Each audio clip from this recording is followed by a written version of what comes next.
अच्छा जी। आगे चलते हैं। एजाज ने अपने काम को प्रेजेंट कर दिया है, मैंने इनको थोड़ा सा गाइड भी किया है कि किस तरीके से इन्होंने काम करना है। और अभी आपका हो गया सर? कोई आइडिया नहीं, फाइनल किया, सोचा नहीं है? सर्च नहीं किया? सर्च किधर करते हो आप लोग? किधर सर्च किया आपने? क्या से आपका, मैं अगर पूछूं कि क्या करना चाह रहे हो, चलो मैं आपकी खातिर यहाँ थोड़ा सा सर्च करता हूँ। साइंस डायरेक्ट मैंने खोल लिया। मैंने ये इनका सर्च इंजन खोला है। और मैं अब आपसे कहता हूँ जी, मुझे अपने कीवर्ड बताओ जिस पे आप काम करना चाहते हो। किस पे? Self efficacy. Self efficacy. चलेंगे, लेट्स सी ये क्या फाइंड करके देता हूँ। नजर आ रहा है जी? मैं थोड़ा साइज बड़ा कर देता हूँ। ये कह रहा है जी, providing and receiving of autonomy support. Let me share it with the audience. जो दूसरे हमारे लोग हैं उनके साथ में मैं स्क्रीन शेयर कर लेता हूँ। शेयर स्क्रीन, और इसमें हमारी ये सर्च ऑप्शन ये थी। चलिए ये अब मैंने, आपने क्योंकि अभी तक टॉपिक फाइनलाइज नहीं किया, तो मैंने आपके लिए खोल लिया कि लेट्स से चले यहाँ पे आपको कुछ काम शायद नजर आ जाए। Providing and receiving of autonomy support promote self efficacy in value for group activities. एक पेपर ये है, थोड़ा आगे आते हैं। Self efficacy and cheating among young children. अब तुम इसमें क्या करना चाह रहे हो, अगर आप और मुझे एक्सप्लेन खुद करोगे जी कि सेल्फ एफिकेसी किस हवाले से करना चाह रहे हो? ये लफ्ज कहाँ से सुना? ये जो इम्प्लॉय करता है, एक ऑर्गेनाइजेशन में जो काम करते हैं, इनका जो अपनी जो उनकी एक उनकी जो एक्सपर्टीज होती हैं, आप क्या लें, अपने जो उनके पास जो टैलेंट जो होता है, जो स्किल्स होते हैं, ठीक है, क्या करें उसका फिर? अभी नेक्स्ट आगे क्या सोच रहे हो?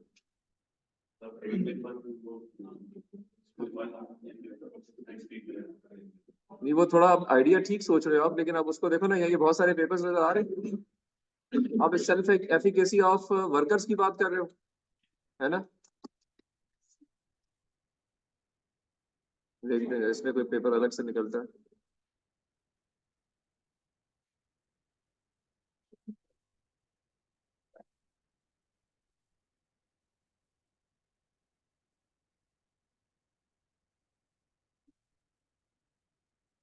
सेल्फ एफिकेसी ऑफ वर्कर्स का क्या देखना चाह रहे हो, कि उनके काम पे क्या इफेक्ट होता है?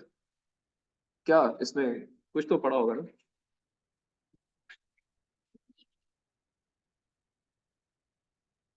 क्या उसमें कुछ आप एनालिसिस करना चाह रहे होगे ना? क्या दिमाग में आता है? Self efficacy on performance? हाँ, चलो इस ये दो तीन कीवर्ड डाल के देख लेते हैं ना।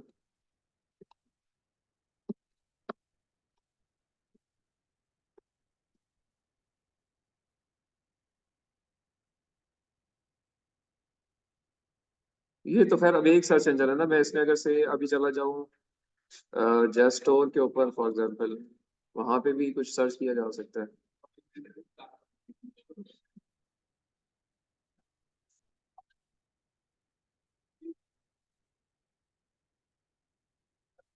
और यहाँ पे सर्च करते हैं सेल्फ एफिकेसी,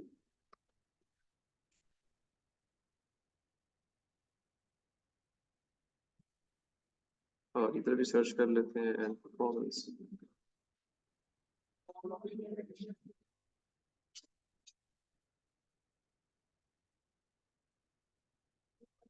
अच्छा देखिए, अब ये जो पहला पेपर है, ये थोड़ा सा मुझे लग रहा है कि इसको, हर पेपर भी थीसिस के पर्सपेक्टिव से नहीं होता, ठीक है, थोड़ा एक्सप्लोर करना होता है आपको। आप देखो, इसमें ये थोड़ा सा मुझे लग रहा है कि शायद आप इस तरह का काम आप भी करने में इंटरेस्टेड होंगे। Young workers job self efficacy and effect pathways to health and performance. कि इससे उनकी अपनी हेल्थ पे और उनकी परफॉर्मेंस पे क्या फर्क पड़ता है, इस तरह का कोई काम ये होगा। और ये है भी full full text access available है इसकी। तो अगर से इसको मैं खोल देता हूँ आपके लिए, तो ये आप इस एरिया में काम कर सकते हैं। सही है। ये वोकेशनल बिहेवियर है, मतलब सोसाइटी के पर्सपेक्टिव से काम हुआ हुआ है। तो इसको अगर हम नीचे देखते हैं कि इसने कुछ डाटा कलेक्ट किया होगा। प्रोसीजर बता रहा है आपको, देखो क्या कह रहा है।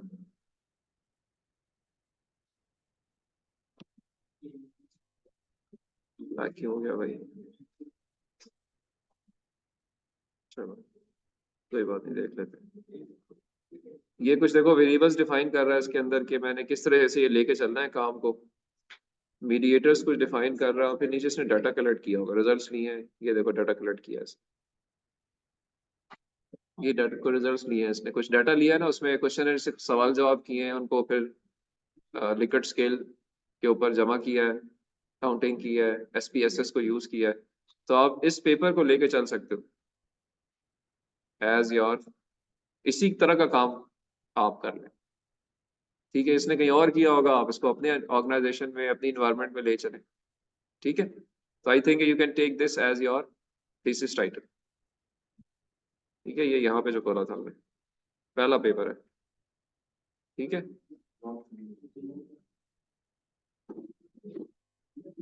काफी क्लासों से मैं आपको देख रहा हूँ ना, आप कुछ नहीं कर रहे, तो इसलिए मैंने आपके लिए करके दे दिया। ठीक है, अब सिर्फ आपने करना है कि इस पेपर को पढ़ना है और इसके अंदर से अपना काम डिफाइन करना है। ठीक है, आप इसको आप किसी भी जगह कर सकते हो ले जाके, आपसे इसको ले जाएं किसी इंडस्ट्री में के हवाले से कर लो, एजुकेशन सेक्टर के हवाले से कर लो, जहां आपको कुछ इस पे, अगर आप थीसिस करना चाहते हो, नहीं भी करना चाहते तो कम से कम आपको पढ़ के पता तो चलेगा ना कैसे काम किया हुआ है। तो इसी के काम को आप प्रेजेंट भी करें और अपने अपने काम के तौर पे लेके चलें। और भी पेपर है नीचे, तो और भी देख सकते हो, पर पहला पेपर मेरे ख्याल में आपके काम या आपकी सोच के मुताबिक है।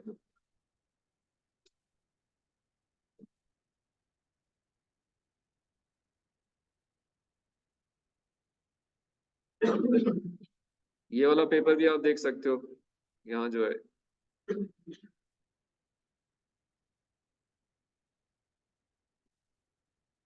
ये पेपर भी आपकी सोच से थोड़ा बहुत मिलता है, तो आप थोड़ा एक्सप्लोर करोगे तो आपको पेपर्स नजर आएंगे। ये हेलियन जर्नल का नाम, हाँ जर्नल का नाम है, लेकिन आर्टिकल ये है, between servant leadership and team innovation performance, mediating effect of self efficacy. Mediator और मॉडरेटर में क्या फर्क होता है?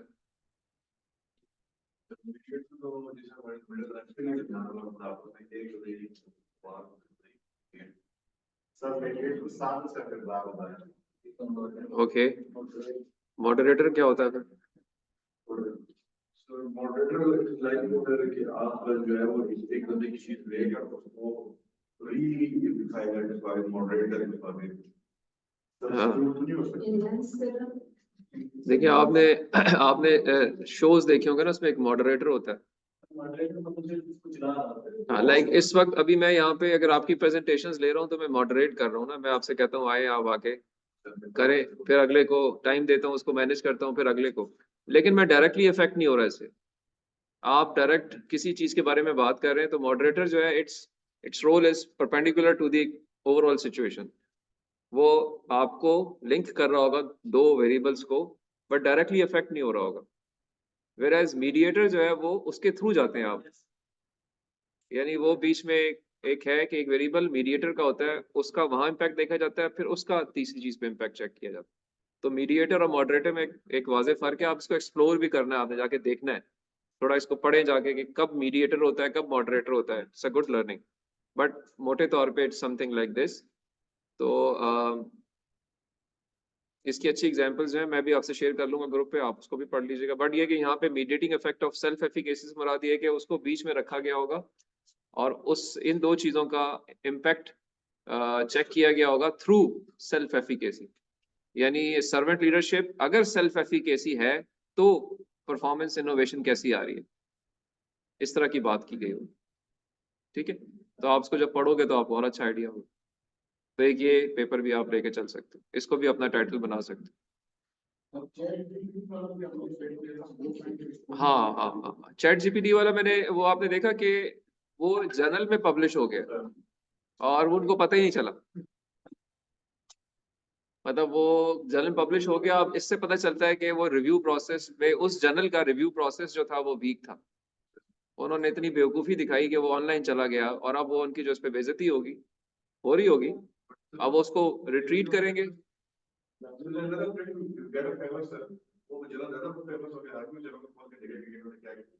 हो सकता है ये भी हो, लेकिन इसका नेगेटिव इफेक्ट भी है। क्या वो जर्नल के बारे में आइंदा जो अच्छे लोग हैं वो तो जाएंगे ही नहीं, कि यार ये तो इनका तो प्रोसेस ही अजीब सा है।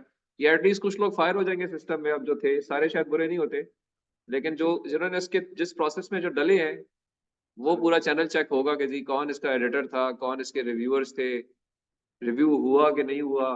क्योंकि लगता है कि रिव्यू नहीं हुआ, वो डायरेक्ट किसी एसोसिएट एडिटर ने एक्सेप्ट कर लिया without going into the review. क्योंकि अगर एक दो लोगों के पास वो जाता तो वो फौरन नजर आ जाता कि यार ये तो कहीं से इसने कट पेस्ट किया हुआ है। जी फॉलो नहीं हुआ, फॉलो नहीं हुआ। तो वो मैंने इसी पर्सपेक्टिव से शेयर किया था कि इस तरह की चीज़ों से हमें बड़ा कॉशियस रहना है। ठीक है जी, ओके जी। सो आपका मैंने किसी हद तक डिफाइन कर दिया जी। और कोई रह गया जी आप में से जिसको कुछ गाइडेंस चाहिए हो?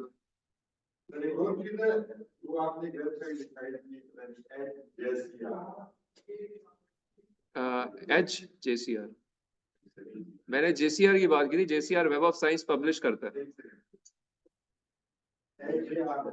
HJRS, हाँ ठीक है। HJRS जो है वो HEC का जनरल रैंकिंग सिस्टम है।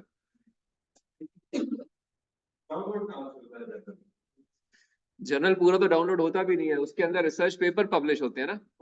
तो वो पेपर्स आपने करने के लिए ये सर्च इंजन है ना, साइंस डायरेक्ट पे चले जाएं, IEEE एक्सप्लोरर पे चले जाएं। ठीक है, ये मैंने क्लास में खोले थे सारे। जेस्टोर पे हमने जेस्टोर पे चले जाएं, एमराल्ड पे चले जाएं। ठीक है, और नेस्टली एक सर्च इंजन है, तो ये सर्च है। इवन गूगल स्कॉलर पे चले जाओ, सबसे आसान तो गूगल स्कॉलर है। Google scholar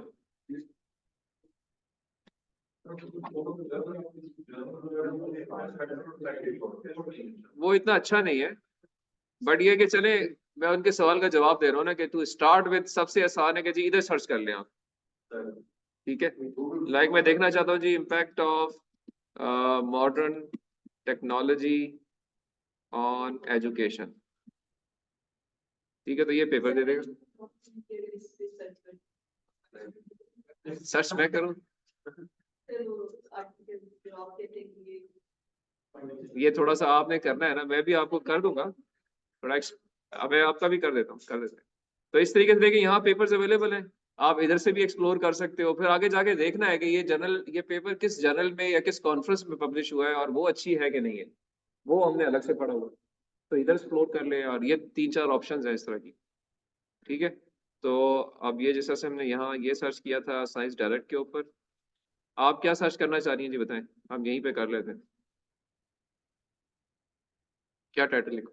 Impact of communication, implied motivation on project success using agile framework। देखिए वो तो ऑलरेडी पूरा का पूरा टाइटल किसी पेपर का ही है ना, आपने तो कीवर्ड्स ढूंढने हैं।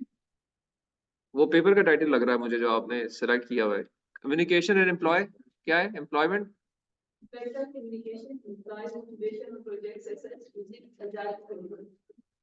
देखिए वो एक टाइटल है, किसी पेपर का है। कहाँ से ढूंढा फिर आपने? तो फिर आपको अलग अलग सर्च करना पड़ेगा। वो फिर आप 3-4 चीजें मिक्स कर रही है ना, तो 3-4 को अलग अलग देखना पड़ेगा। देख लेते हैं। और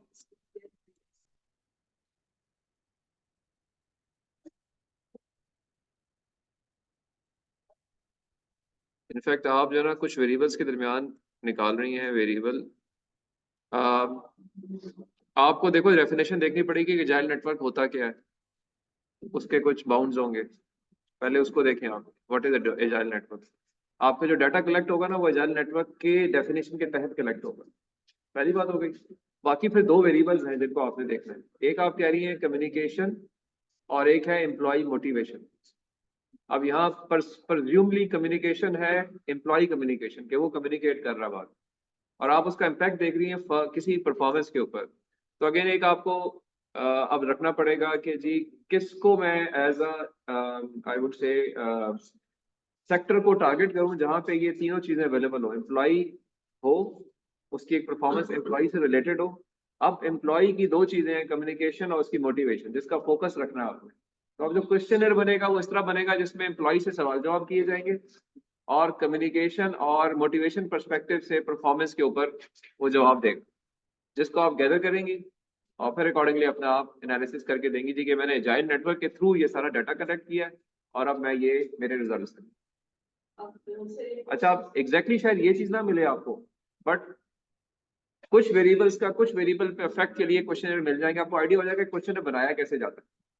अब आप उन वेरिएबल्स को रिप्लेस करेंगे नए वेरिएबल से जो आपके हैं, और क्वेश्चन एयर उनको देख के बनाएंगी जो लोगों ने दुनिया में सवाल जवाब बनाए हुए हैं। अब डाटा कलेक्ट करने के लिए टारगेट ऑडियंस आपकी होगी कि जी ओके मेरे पास एक्सेस है। फॉर एग्जांपल आप कह सकते हैं कि जी ये काम बैंकिंग में भी हो सकता है, तो मैं बैंकिंग एम्प्लॉयज को देख लूंगी। ये काम एजुकेशन में भी हो सकता है, मैं यहाँ पे देख लूंगी। ठीक है। अब वो जो पेपर पब्लिश हुए हैं ना, वो आपको गाइड करते जाएंगे कि यार कि वो कैसे डाटा लेते हैं, किन लोगों को टारगेट करते हैं, किस तरह का क्वेश्चन बनाते हैं। ये यही तो अब आपकी, यही as a student, as a thesis, ये आपकी चीजें आएंगी बीच में, प्लग इन होंगी। पढ़ के किसी की चीजों को अकल उधर से लेके अपनी चीजों को ठीक करती जाएंगे। तो ये आहिस्ता आहिस्ता ये डेली करने वाला, एकदम नहीं होगा।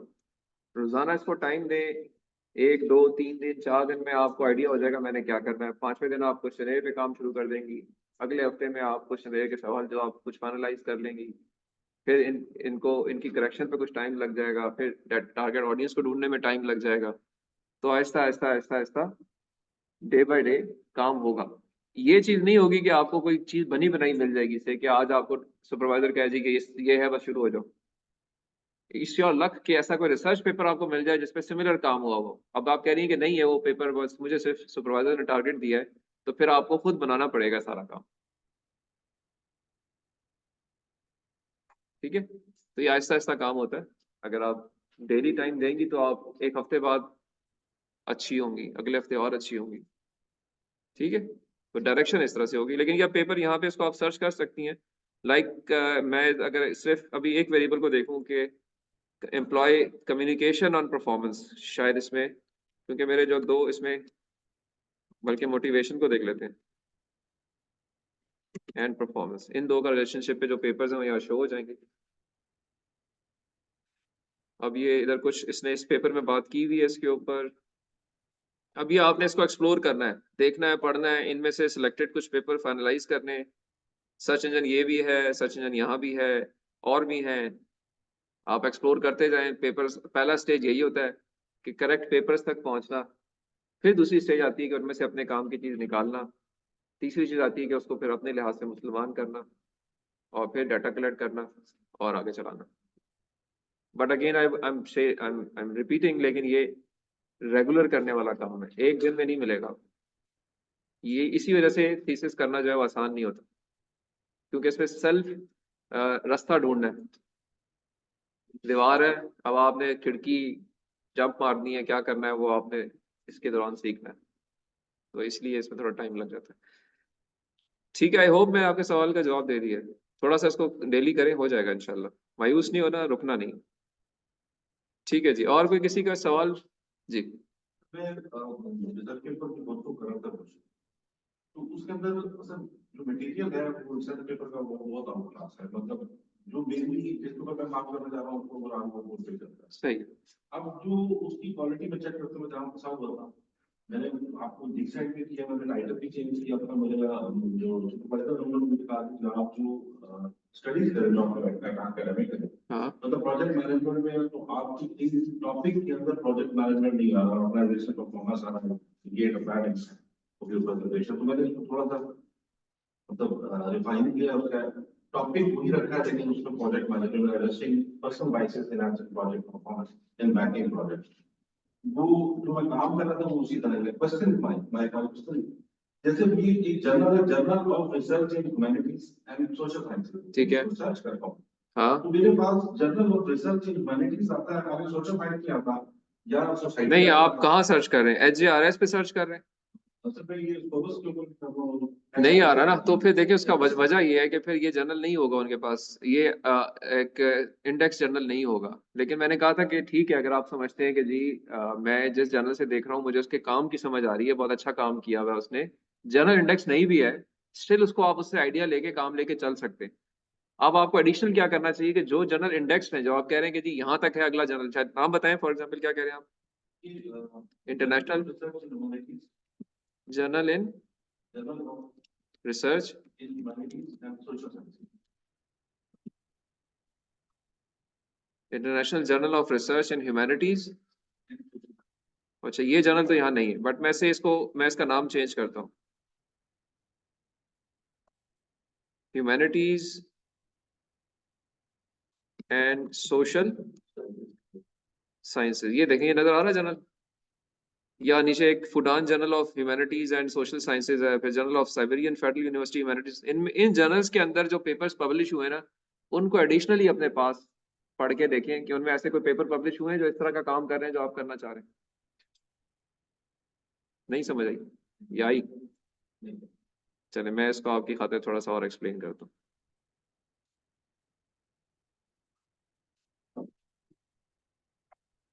देखिए अब ये जर्नल जो है ये इंडेक्स्ड है, सब कुछ इसका ठीक ठाक है, ठीक है। नाम क्या है इसका? Humanities and social sciences communication. मैं इसको इस जर्नल की वेबसाइट पे चला जाता हूँ, ठीक है। मैं इसको late me share it with the screen, sorry मैं इसको स्क्रीन में शेयर भी कर लेता हूँ ताकि बाकियों को भी नजर आए जो। अच्छा देखिए अब ये जर्नल है humanities and social sciences communication, और मैं इसको क्लिक करता हूँ तो ये मुझे अब इसके बारे में कुछ इसके अंदर खोल देगा। एक्सेप्ट ऑल कुकीज, ठीक है जी। ये इसमें आर्टिकल्स मुझे बता रहा है जी। देखें पहला आर्टिकल ही बैंकिंग सेक्टर से मुताल्लिक है, evaluating financial fragility, a case study of Chinese banking and finance system से।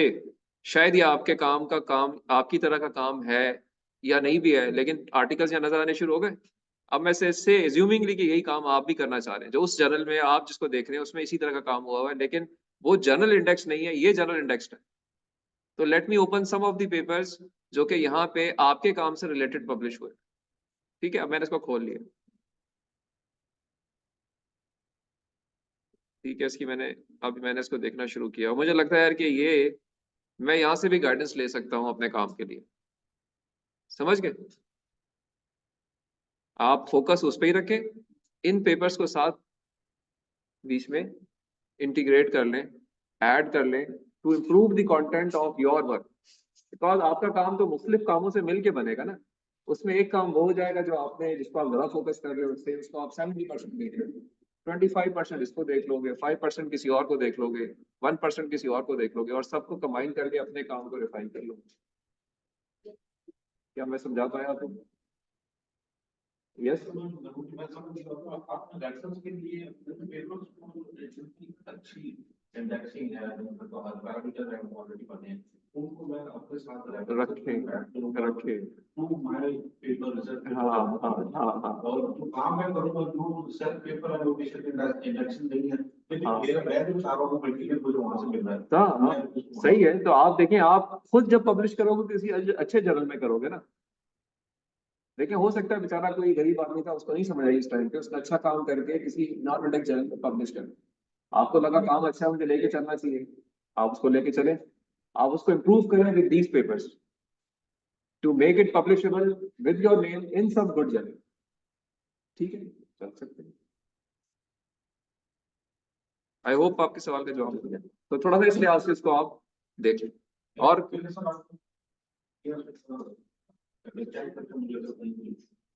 मैं देख लूंगा, मैं देख लूंगा।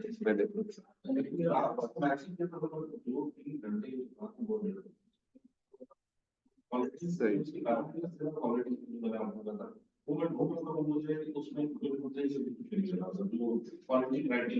सर मैंने जो आपको बताया ना, वजह बताइए मैंने आपको वजह बताई है, तो कोई बात नहीं ना, आप उसको स्टिल लेके चल सकते हो, बट ये पेपर सिस्टम में अपने ऐड कर लो टू इम्प्रूव दैट अंडरस्टैंडिंग जो सिर्फ उसमें ली गई। सही है। बस। और जी एनीथिंग एल्स? कल में छुट्टी का टाइम हो गया है। तो जो इंट्रोडक्शन आप बता रहे थे कि आपको भेजा, ईमेल कर रहे थे या व्हाट्सएप कर रहे थे? ईमेल कर दें। ये टाइटल मुझे आप पेपर का टाइटल बता रही है, जर्नल का नाम बता रही है? पेपर को सर्च, तो पेपर तो आपके पास ही है, इसको सर्च करने का क्या फायदा?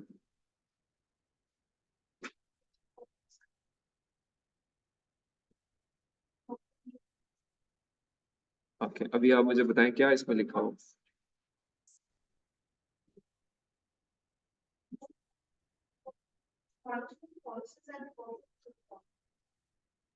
आपने जब प्रेजेंट किया था तो मैंने क्या कहा था आपको?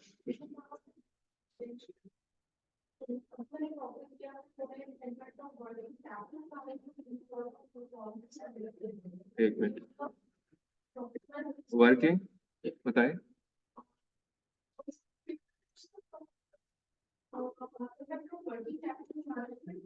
ठीक है,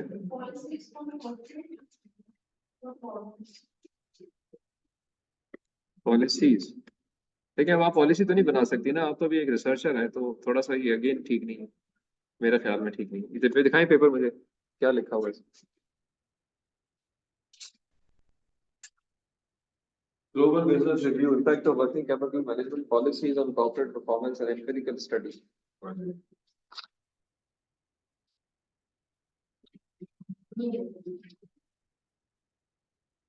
आप जब भी किसी पेपर को पढ़ते हैं ना, तो उसमें से आपने देखना होता है कि क्या ये डूएबल है, मैं कर सकती हूँ, ये कर सकता हूँ, मैं खुद ये कर सकता हूँ।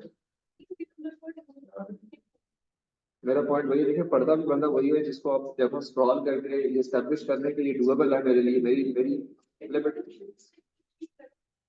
अगर सही है तो बस that is what is important के बाकी ठीक लग रहा मुझे, ये ठीक लग रहा है।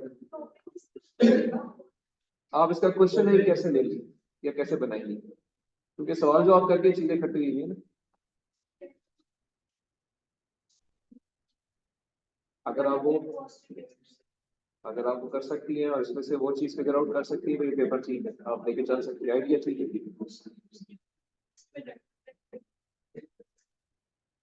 देखिए अभी हम आहिस्ता आहिस्ता चलेंगे ना, आहिस्ता आहिस्ता में ये टाइटल ठीक है, काम इसमें रिजनेबल हुआ होगा, अब आप अगले स्टेप पे जाएं कि आप ये डाटा कलेक्ट कर सकती है कि नहीं कर सकती, फिर आप इसको फाइनलाइज करें। बाकी ठीक है, टाइटल वाइज ही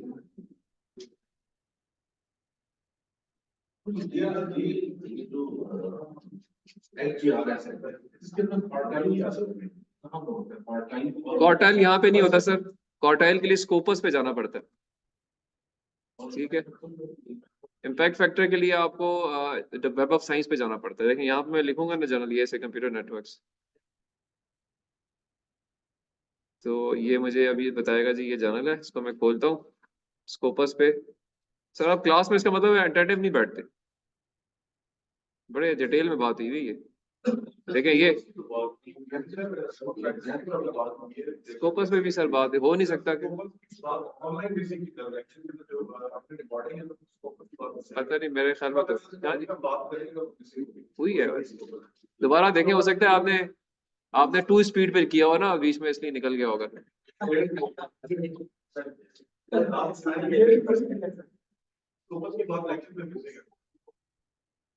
मुझे लगता नहीं है।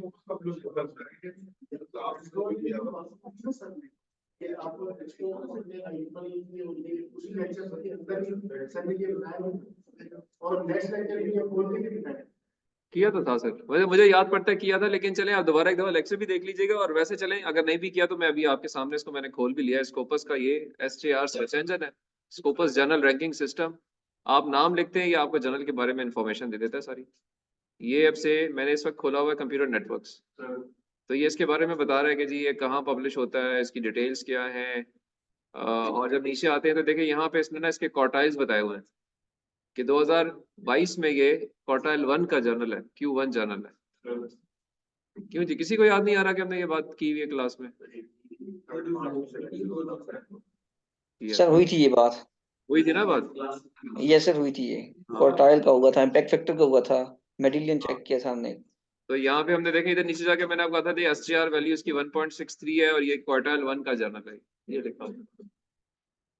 मानूर अब्बासी को जल्दी हो रही है अभी निकलने की क्लास में।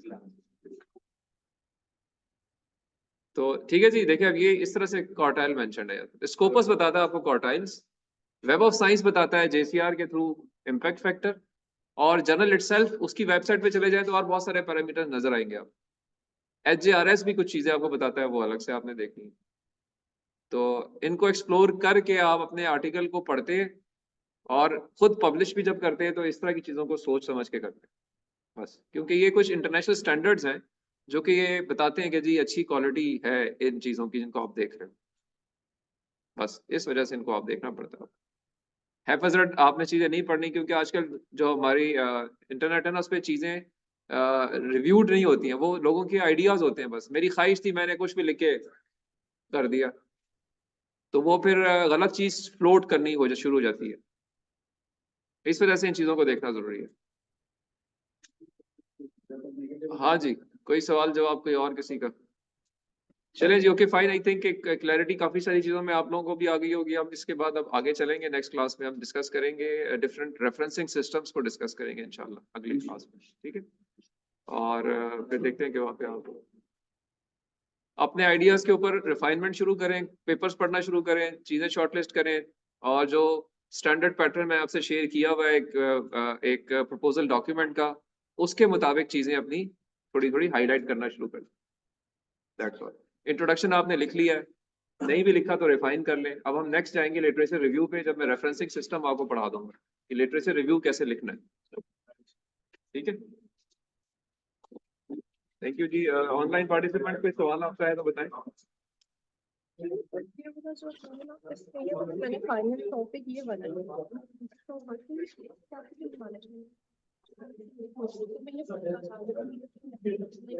आप मेरा सवाल सिर्फ ये है कि जब आप कोई डाटा डिफाइन करें ना, तो हमें देखना होता है कि डुएबल है, इसका डाटा मुझे मिल जाए तो बस सही। That is okay. ठीक है,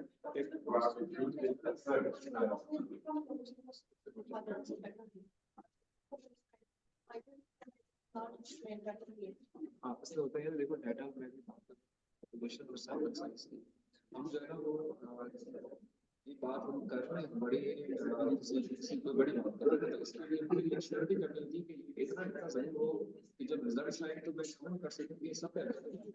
वैसे मैंने आपको ये खवातीन को वैसे आपसे पूछ के कर दूं गलत हो जाएगा। मुझे एक रीजनेबल नंबर से पूछना चाहिए, तो ये यहाँ पे वो फैक्टर आएगा कि आप जब भी बात करेंगे शॉर्ट करना हल नहीं होता, क्योंकि फिर शॉर्ट के रिजल्ट ठीक नहीं होते। तो हमने एक रीजनेबल साइज लेना होता है as per international literature and definitions. Population size, sample size सोच समझ के डिसाइड करते, तो हम पढ़ेंगे नेक्स्ट। बट अभी आप सिर्फ ये श्योरिटी कर लें कि डाटा मिल रहा है, कम से मिल रहा है बेशक, लेकिन मिल रहा है ना, तो ठीक है। चाह रही हूँ कि वो करना नहीं आता, तो मैं चाह रही हूँ कि इसके करके मुझे वो चीज भी आ जाए। क्या चीज?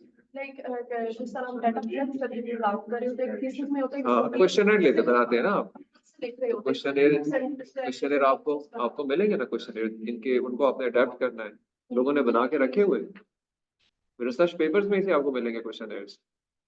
आप फिर खुद बनाएंगी, फिर रिफाइन करेंगी, फिर बनाएंगी, फिर रिफाइन करेंगी। ये इटरेटिव प्रोसेस है, थोड़ा टाइम लगता है ना, इसलिए इस तरह का सवाल था ना, फौरन नहीं होगा बट हो जाएगा अगर आपने शुरू कर दिया।